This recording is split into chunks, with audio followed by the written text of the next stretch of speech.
top, tu roules sur le boulevard BD, cet album est fait pour toi. Les Tuniques Bleues tome 68, de l'or pour les bleus.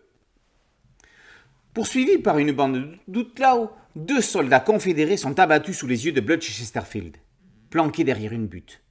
Ce n'est pas un acte de guerre, c'est un pur assassinat.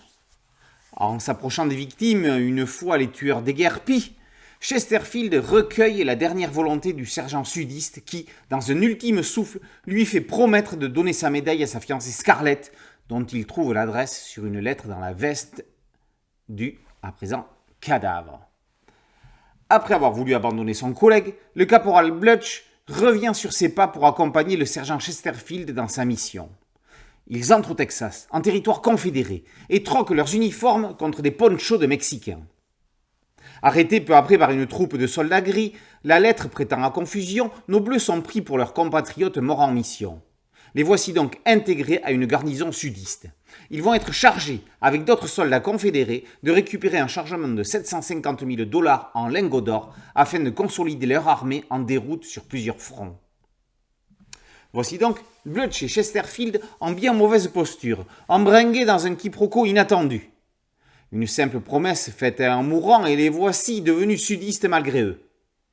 Comble du comble pour le sergent, lui reste sergent, tandis que son petit caporal est à présent lieutenant. La mission va être complexifiée par plusieurs paramètres. D'une part, il y a dans la troupe avec laquelle ils partent chercher le caporal Lee, junior, dont c'est la première mission sur le terrain et dont le père tient à ce qu'il s'aguerrisse un peu. D'autre part, il y a Jones, un soldat confédéré noir. Et oui, contre toute attente, il y avait bien des noirs dans l'armée sudiste. Celui-ci s'estime d'ailleurs mieux traité que son cousin engagé dans l'armée de l'Union et qui doit se farcir les tâches que ne veulent pas faire les blancs. Ramasser les macabées et nettoyer les latrines. Ça vaut un dialogue détonnant entre lui et Chesterfield, qu'il croit comme lui confédéré. Il lui assène un violent. Vous croyez encore que l'enjeu de cette guerre, c'est l'abolition de l'esclavage ? Nouveau scénariste, même dessinateur. Les Tuniques Bleues sont de retour dans de l'or pour les bleus. Avec Roger Leloup, Willy Lambil fait partie des derniers dinosaures que l'on retrouve toujours avec une émotion incommensurable, même si le poids des années se ressent dans son trait. Le dessinateur semble employer la méthode Maurice après la disparition de René Goscinny. Contrairement à Lucky Luke, les histoires post-Cauvin restent toutes d'un excellent niveau. Celles-ci ne dérogent pas à la règle. Après Chris, Lambil change donc de scénariste, montrant qu'il est seul maître à bord. On n'attendait pas Fred Neidhart à cette place. Il a mené un véritable travail de recherche afin de trouver un angle pas creusé par ses prédécesseurs. Il montre le non-manichéisme de la guerre de sécession à propos de la cause esclavagiste.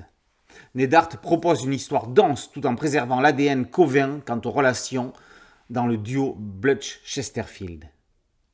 68e chevauché et les bleus sont toujours aussi frais. Quand un classique a encore une telle force après tant d'années, c'est qu'il y a quelque chose de magique. Les Tuniques Bleues tome 68 de l'or pour les bleus par Neidhart et Lambil est paru aux éditions Dupuis. Boulevard BD, c'est un podcast audio, un site dédié et une chaîne YouTube. Merci de liker, de partager et de vous abonner. A très bientôt sur Boulevard BD. Ciao.